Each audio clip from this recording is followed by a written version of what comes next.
Hello and welcome to my channel. In this video I'm going to talk about the next 10 verses of Surah Baqarah. So I'll just read in English and then I'll try my best to explain what these verses mean.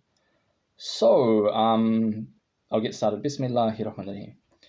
And when there came to them a messenger from God confirming what was with them, a party of the people of the book threw away the book of God behind their backs as if it had been something that they did not know.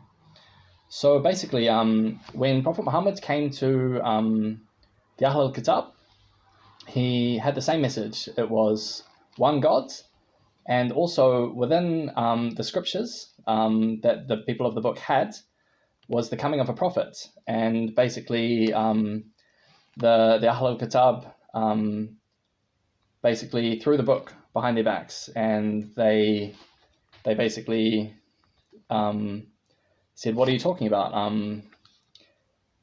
Who is this prophet, and what is this message that you're calling us to," right? So the next verse, they followed what the evil ones gave out falsely against the people of Solomon. The blasphemers were not Solomon, but the evil ones, teaching men magic and such things as came down at Babylon to the angels Harut and Marut.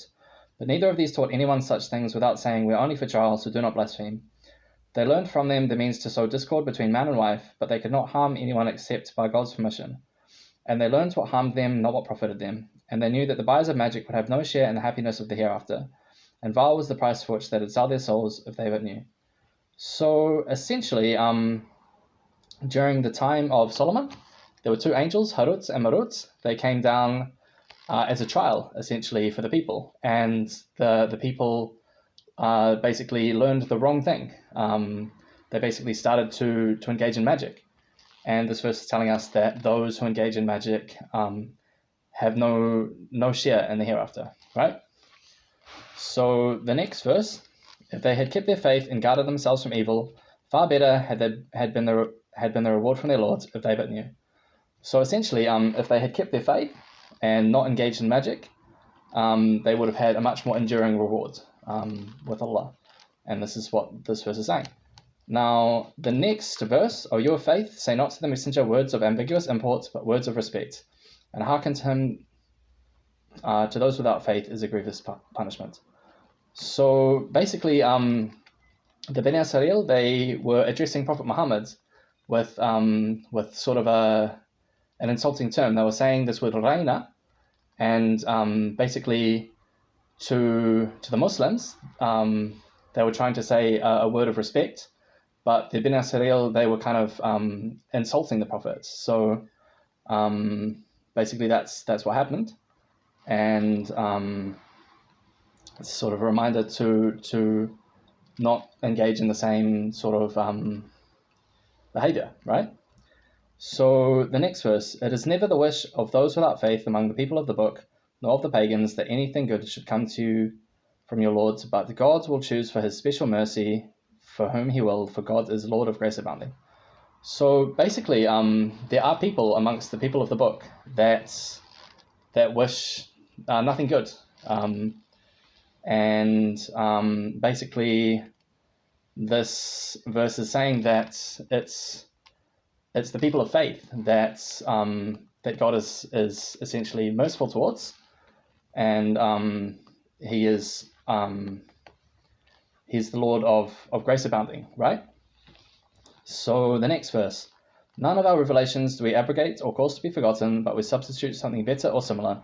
Do you not know that God is powerful, has power over all things?" So essentially, this is sort of a reminder that some of the verses that come in place of other verses or other parts of the Quran that may have lost their I guess their place in the Quran, something better has always come in order to replace it or to essentially substitute it, right? So this is just a reminder to understand the wisdom of the Quran, right? And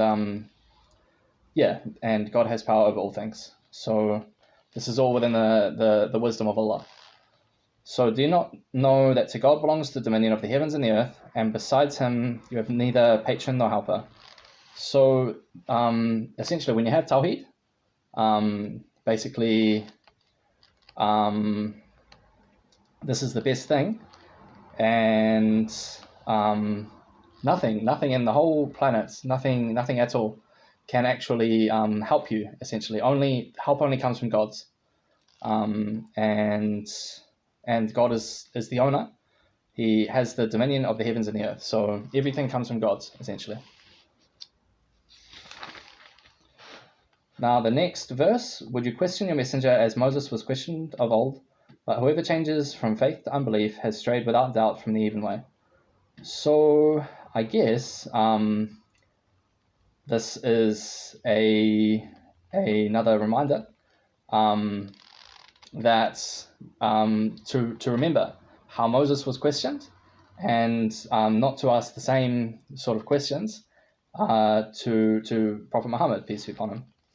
And anyone who essentially doubts religion has made a big error, essentially. So the next verse, quite a number of the people of the book wish they could turn you people back to infidelity after you have believed, from selfish envy after the truth has become manifest unto them. But forgive and overlook till God accomplishes his purpose, for God has power over all things. So basically, this is a reminder that a lot of people from the people of the book, they wish that they could turn us back to unbelief, out of, I don't know, envy or whatever their desires might be. And this is after they realize that we're on haq, right? So basically, this is a reminder to overlook this and to basically wait for,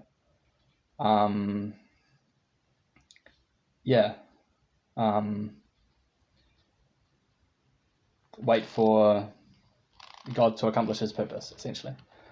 So the next verse, and be steadfast in prayer and regular in charity, and whatever good you send forth for your souls before you, you shall find it with God, for God sees well all that you do. So basically, this is a reminder to keep faith, and whatever you do with Allah will reward you, and the work that you do with sincerity will have a reward with God. So these are the next 10 verses. Hopefully this has helped anyone who's following these videos. And stay tuned. I'll keep going through Baqarah, and I'll do the best as I can to explain these verses. So thank you very much, and stay tuned for more. Cheers.